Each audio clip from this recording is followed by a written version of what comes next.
जय श्री राम, जय जय श्री राम की। श्री राम जय राम जय जय राम, श्री राम जय राम जय जय राम, श्री राम जय राम जय जय राम।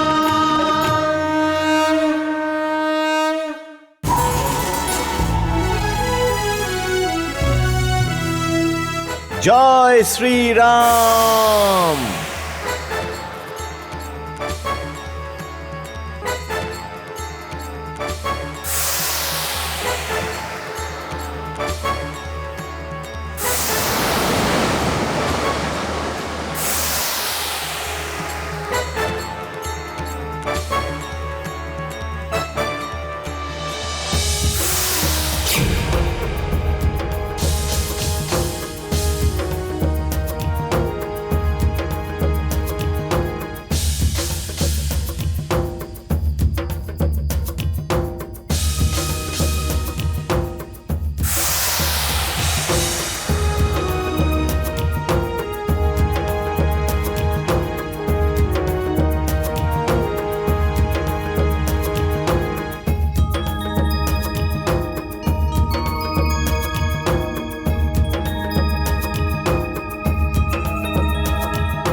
হ্যাঁ, ইনি সেই বৈদ্যরাজ সুসেন হবেন নিশ্চয়ই।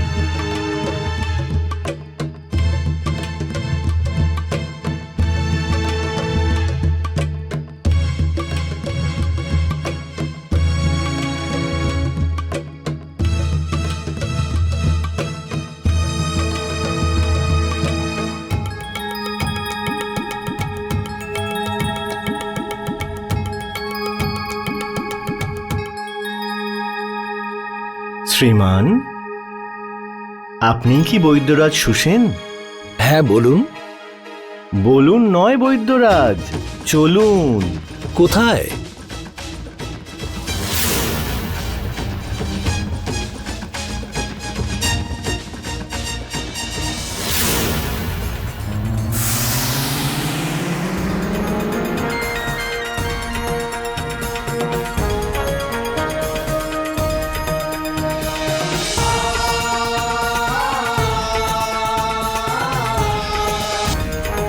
আরে রে, কি করছো? আরে কেউ বাঁচাও! আরে বাঁচাও আমায়! আরে শোনো, আমাকে বাঁচাও! আরে কিন্তু তুমি আমাকে এভাবে উড়িয়ে কোথায় নিয়ে যাচ্ছ? সোজা প্রভুর কাছে। তাহলে তুই কি যমদূত? বৈদ্যরাজ, আপনার অতি সৌভাগ্য যে আপনি সাক্ষাৎ প্রভুর দর্শন পেতে চলেছেন। কিন্তু তুমি কে? বৈদ্যরাজ, আমি হলাম পবনপুত্র হনুমান। ওই যে সেই যে লঙ্কা জ্বালিয়েছিল? হ্যাঁ বৈদ্যরাজ, আমি সেই হনুমান। কিন্তু তুমি আমাকে কোথায় নিয়ে যাচ্ছ? বৈদ্যরাজ, প্রভু শ্রী রামের আপনাকে অত্যন্ত প্রয়োজন, সেই জন্য। আরে কেউ আমাকে বাঁচাও! আরে কেউ আমাকে বাঁচাও!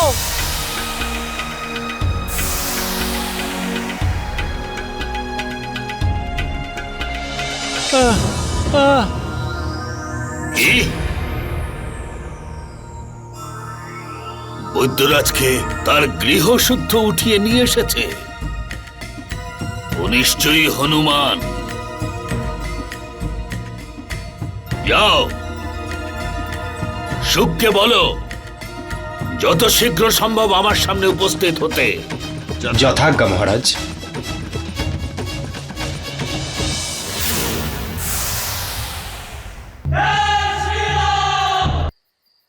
মহারাজ বিভীষণ, আমি লঙ্কার রাজবৈদ্য।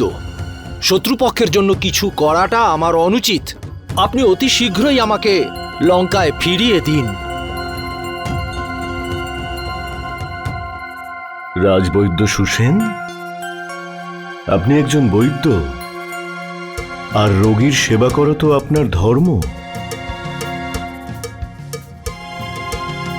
তার পীড়া দূর করা আর যথাসম্ভব তার প্রাণের রক্ষা করা। আমি লঙ্কা নিবাসী মহারাজ বিভীষণ। রাজভক্তি আমার ধর্ম। নিজের দেশের শত্রুকে বাঁচানো আমার কাছে অধর্ম। ধর্মের ব্যাখ্যা সবসময় একরকম হয় না। পরিস্থিতির সঙ্গে সঙ্গে ধর্মের ব্যাখ্যাও বদলে যায় রাজবৈদ্য মহাশয়। বৈদ্য ধর্ম শুধু একজনের নয়, বরং সবার পীড়া দূর করা। এই মুহূর্তে আপনার সামনে একদিকে আছে দেশভক্তি আর অন্যদিকে বৈদ্য ধর্ম। আর বৈদ্য ধর্ম হল আয়ুর্বেদের মূল সিদ্ধান্তগুলোকে পালন করা, অর্থাৎ কোনো একজনের নয়, সমস্ত মানব জাতির পীড়া দূর করা। আর সেটাই একমাত্র ধর্ম একজন চিকিৎসকের। আর তা থেকে মুখ ফিরিয়ে আপনি আয়ুর্বেদের মূল সিদ্ধান্তগুলোর সঙ্গে বিশ্বাসঘাতকতা করবেন।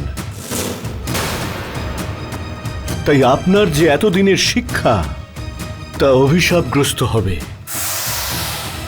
তার সমস্ত দিব্যতা নষ্ট হবে। কিন্তু রাজনীতির সিদ্ধান্ত বলছে আপনার কিন্তু আমাকে বিশ্বাস করা উচিত নয়। আমি আপনার রোগীর কোনো রকম ক্ষতি করে দিতে পারি? বৈদ্যমশাই, বৈদ্যের না কোনো মিত্র হয় আর না কোনো শত্রু। বৈদ্য আর রোগীর মধ্যে শুধুই বিশ্বাস থাকে। বৈদ্যমশাই, আমি আমার ভ্রাতা লক্ষণকে আপনাকে সঁপে দিচ্ছি। আর আপনাকে আমি সম্পূর্ণ বিশ্বাস করি। আপনি রাজধর্ম পালনের জন্য চাইলে ওর প্রাণও নিয়ে নিতে পারেন। আর যদি চান তবে বৈদ্য ধর্ম পালন করে ওকে জীবন দান করুন।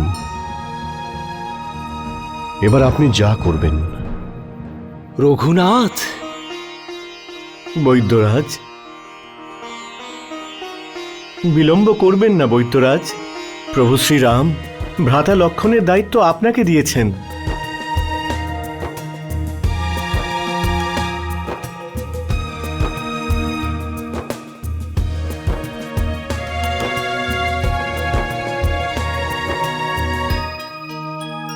হে শ্রীরাম, হে হনুমান, হে বিভীষণ, আপনাদের জ্ঞানের আলোক আমার আত্মাকে জাগ্রত করে তুলেছে। আমাকে ধর্ম থেকে বিচলিত হওয়া থেকে বাঁচিয়েছে।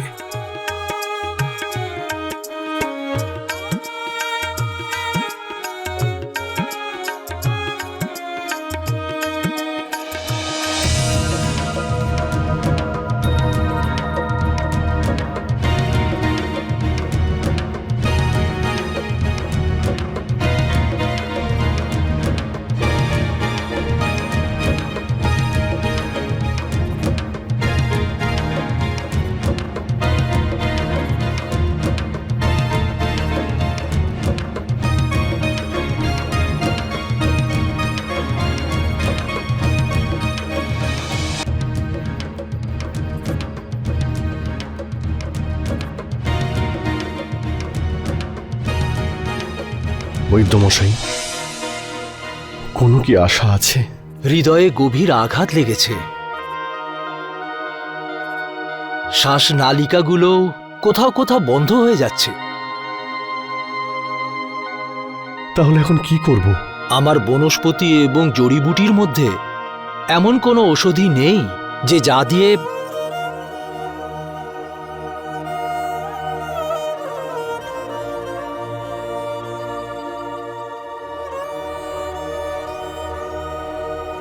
তবুও একটা উপায় আছে। তাহলে বলুন না। হ্যাঁ বৈদ্যরাজ, আপনার যা যা ঔষধি, যা যা বনস্পতি, যা যা জড়িবুটি আপনি আমাকে বলুন, সেগুলো কোথায় পাওয়া যাবে, আমি নিয়ে আসব। তুমি কি করে আনবে হনুমান? এখান থেকে হিমালয় পর্বতে যাওয়া আর সূর্যোদয়ের আগে সেই ঔষধি নিয়ে ফিরে আসা সম্ভব নয়। হে বৈদ্যরাজ, বলবেন না যে সম্ভব নয়। প্রভু শ্রী রামের কৃপায় সবই সম্ভব। আমি আমার প্রভুর জন্য শুধু হিমালয় কেন, সম্পূর্ণ ব্রহ্মাণ্ডের পরিক্রমা করে আবার ফিরে আসতে পারি। আপনি শুধু এটা বলুন যে হিমালয় থেকে কি আনতে হবে। যদি সাহস থাকে তো শোনো। সব থেকে প্রথমে লক্ষণের কাছে শুধুমাত্র এই একটি রাত্রি আছে।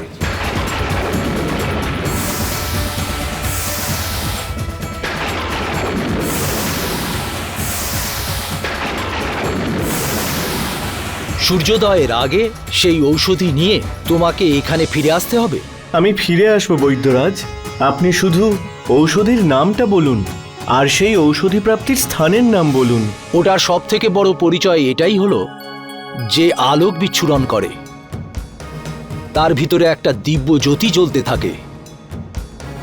সমুদ্র মন্থনের সময় ওটা সমুদ্রের ভেতর থেকে নিজেই বেরিয়ে এসেছিল এবং তার শক্তিকে জেনে দেবতারা সেটাকে হিমালয়ে লুকিয়ে রেখেছিলেন।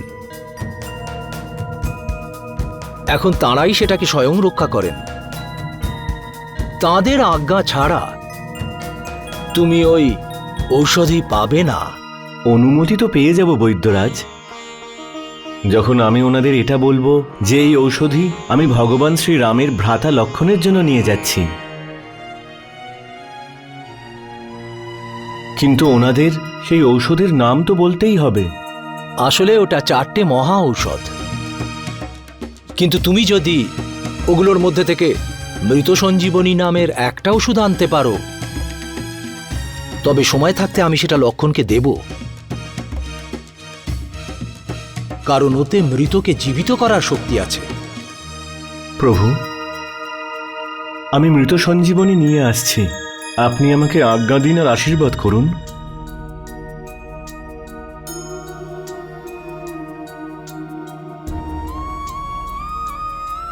শীঘ্রই ফিরে এসো হনুমান। এখন তুমি ভ্রাতা লক্ষণের জীবন বাঁচাতে পারো। আমার লক্ষণকে বাঁচাও হনুমান, আমার লক্ষণকে বাঁচাও। প্রভু, যদি সূর্যোদয়ের আগে আমি মৃত সঞ্জীবনী নিয়ে না আসতে পারি তাহলে আপনার এই সেবক হনুমান আপনার কাছে আর কোনো দিন ফিরবে না, কোনো দিন মুখ দেখাবে না। জয় শ্রীরাম। लक्ष्मण के प्राण बचाने, संजीवनी बूटी लाने, लेके राम का नाम करने शुभ काम, उड़ चले वीर बलवान, तुम्हारी जय हनुमान।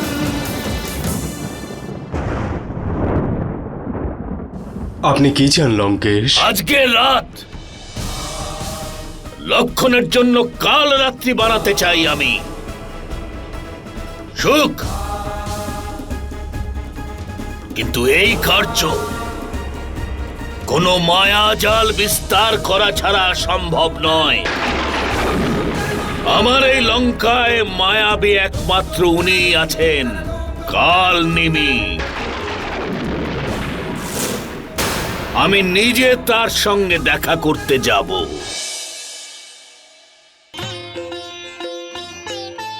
हो विषम परिस्थिति कठिन परीक्षा, सबको बस हनुमत की प्रतीक्षा। क्या रघुवर क्या वैद्य सुषेण, सभी अधीर सभी बेचैन।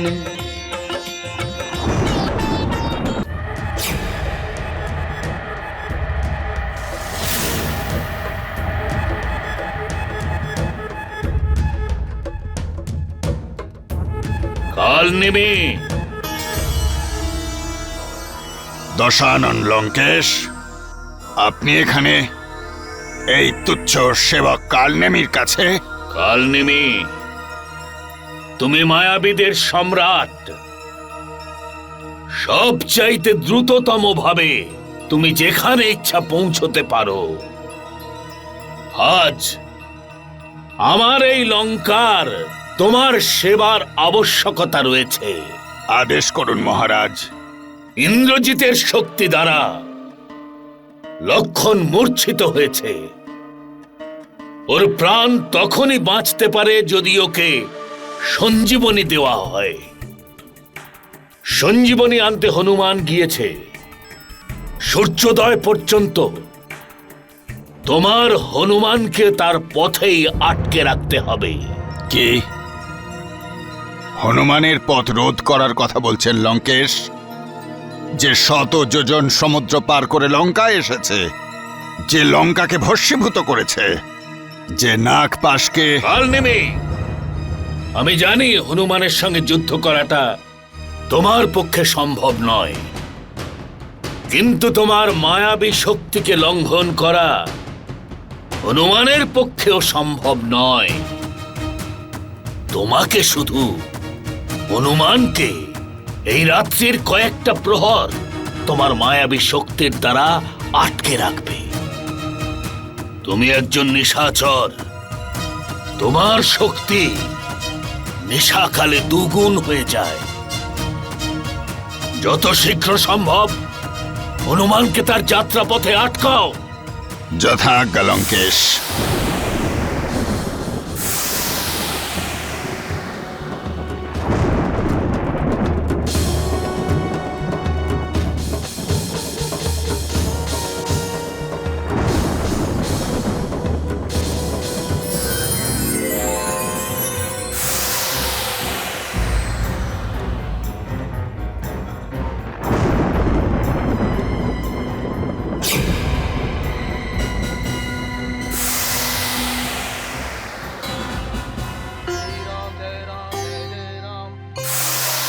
काल ने छल कपट से ले रहा राम का नाम।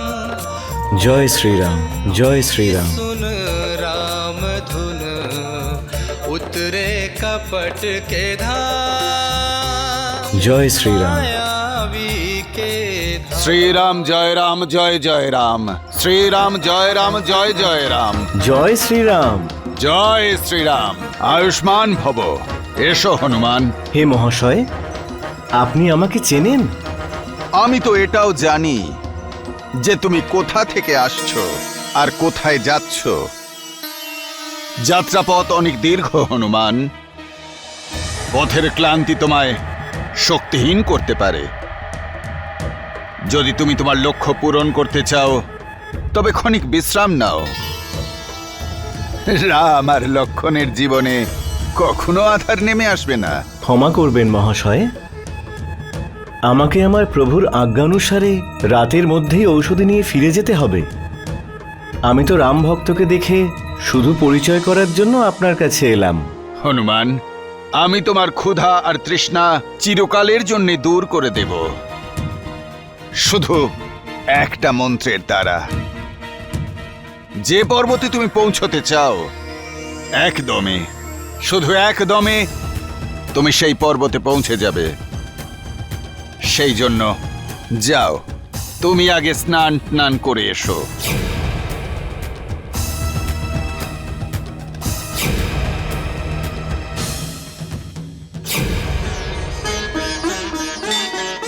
जय श्री राम।